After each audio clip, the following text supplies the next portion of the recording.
okay? So clearly opportunities, and when you look at the other demand indicators we're getting, perhaps we can do more. Look at a more advanced category in this market, tomatoes, where perhaps because of a number of things, some good innovative leadership by perhaps some investments in protective cropping, we're pretty much up there with them. We have got a very sophisticated tomato category, in my opinion, pretty close to the way that you'd look at something like batteries. We sell tomatoes from $3 to $18 a kilo, and we've parcelled those things up in sizes that people want. When they're buying a punnet of tomatoes, they're not buying something at $15 a kilo. They're buying something at $2.99 or $3.99, and that's clever, okay? It suits their size, they like it, they like the portability in the pack. Those opportunities are there in more of the range. So once you've understood the way the category works and you bore down to the range, these types of outputs give you useful things. MasterChef, well, what's going on? Well, it's probably better to say what isn't going on. This has been huge. This has driven and touched nerves that we didn't know were possible. In our panel, there was 40% of our panel a year ago were saying, I'm not interested in home cooking. Half of those swung within 12 months to be interested in it. Now, in consumer attitudes, which is the frontier of demand, they're the things you want to harvest and understand what is potentially commerciable. That is huge. It's given us a different framework. We can now talk to consumers in meals that we couldn't get that to cut through before. Bear in mind, this consumer is being bombarded with information, but this has produced a different setting. Think of it as a different sort of coat hanger for us to hang our stuff off, and it's firmed up, and it's great.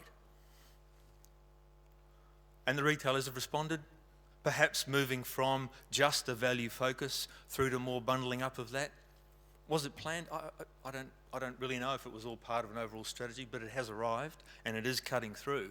So we've now, compared to 3 years ago, got retailers talking about meals, about the way the ingredients come together in the meals. Yes, about the value of the meal, but that will always be there, it will never go away. It's a very healthy pressure on us to be putting signals through to these consumers that perhaps don't have the same food preparation skills they did about this. So that platform of communication and the cut through to the consumer is good.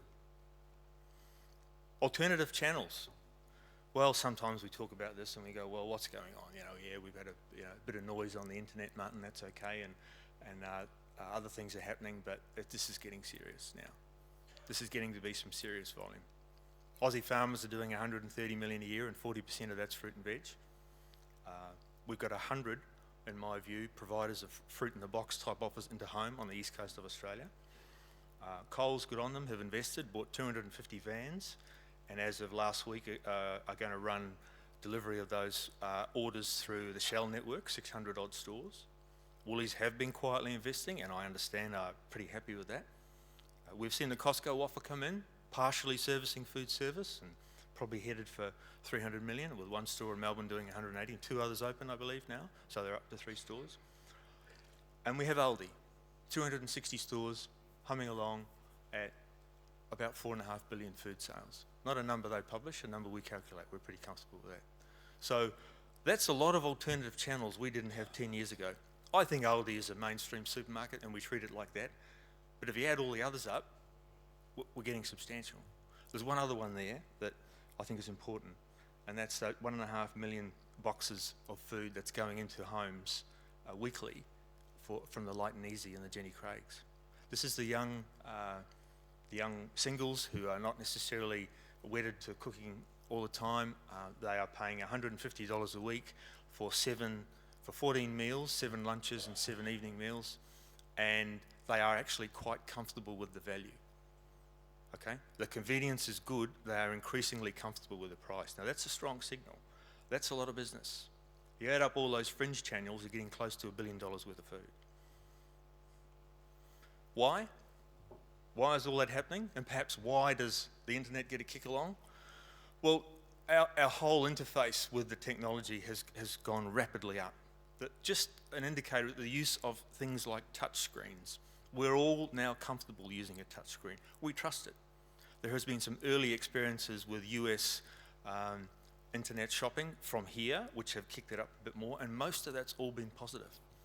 And then the government, Joe Ludwig and his colleagues are going to give us a huge free kick by running out NBN broadband.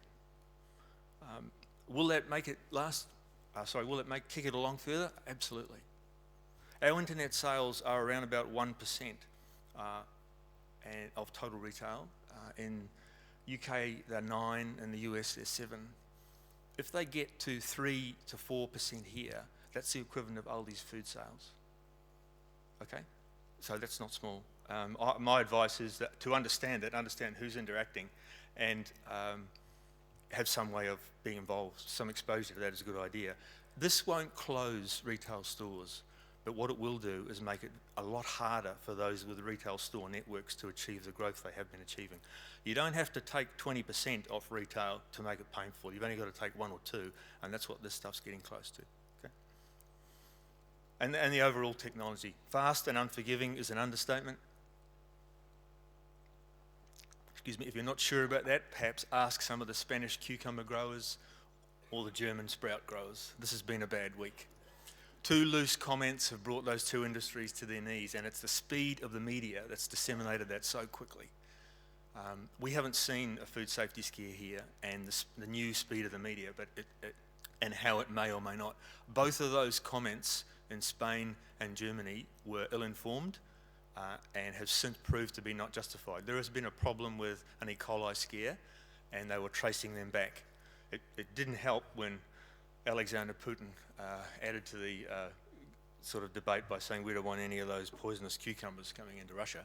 That sort of got it right front and centre on every media website there was around, and it's taken those 2 industries to their knees. Spain's suing Germany. Good luck. And at the end of the day, the growers are on their knees.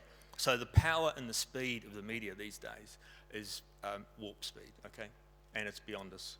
I absolutely endorse what was said earlier. This is an area you need to understand so you can influence it, because if you don't, you put yourself in a vulnerable position of just having it influence you, and that's exposure. And just in summary, in terms of key insights, what I'd like to leave you with. We have a market that's driven by demand and supply dynamics, not all supply. And demand is still the major contributor to these things. But we need to understand, as long as we've got all of the product that we're producing, particularly in the Australian market, being moved in this market, supply will affect what's going on, and don't underestimate that. In terms of using information, a good first step is align how many households are buying, how many trips they're making, and what their purchase quantities are. Those of you that have those discussions with your trading partners, if you can get agreement about what that is on the table, you can go to the next 2 or 3 bases a lot quicker, and you can decide which of those you work on. You're in the food business, and that means all the food, not just retail. Don't forget, consumers are spending 25% of their food dollar out of home. The rise in home cooking means new connection settings. That's great. It's an opportunity. We should look to take that further. That's a challenge for the innovators. Don't sit back and go, well, gee, that's quite good. They're talking about meals. How much further can we take it?